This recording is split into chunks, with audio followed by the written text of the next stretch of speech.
Après 10 années de négociations, c'est le bout du tunnel. L'accord régional de partenariat économique APE entre la Communauté économique des États de l'Afrique de l'Ouest, CEDEAO, et l'Union européenne UE est bouclé, techniquement.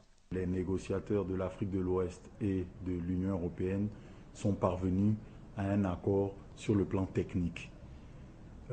Les experts se sont prononcés sur cet accord fin janvier à Dakar et les négociateurs en chef ont entériné cet accord à Bruxelles. Dans les milieux économiques, l'on n'hésite pas à attribuer ce dénouement à la dextérité du président en exercice de la CEDEAO, Alassane Ouattara. Ce succès, il peut l'épingler au tableau de ses réalisations au moment où il achève son deuxième mandat à la tête de la CEDEAO. Le président Alassane Ouattara a, je dirais, hérité de ce dossier à un moment où les discussions étaient bloquées techniquement et où nous-mêmes, techniciens, disions qu'il fallait une impulsion politique pour faire avancer les choses. Et en bon politicien, il s'est vraiment attelé à la tâche en ayant des discussions d'abord régulières avec ses pairs, du Nigeria, du Sénégal, du Ghana, autant de pays qui traditionnellement exportent vers l'Union européenne et qui étaient à peu près dans la même situation que la Côte d'Ivoire.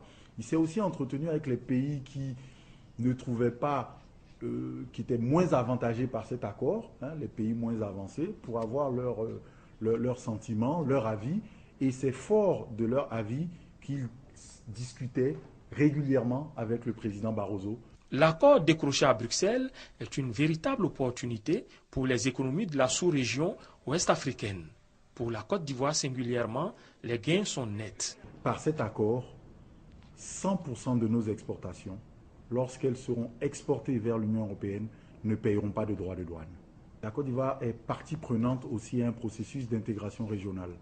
Non seulement nous pouvons continuer à exporter vers l'Union européenne, mais cet accord contribue à renforcer le processus d'intégration régionale qui représente 25% de nos exportations. Les techniciens ayant joué leur partition, il appartient aux chefs d'État et de gouvernement de donner à l'accord leur bénédiction politique officielle au pied de la basilique à Yamoussoukro lors de la 44e session ordinaire du sommet de la CEDEAO, les 28 et 29 mars prochains.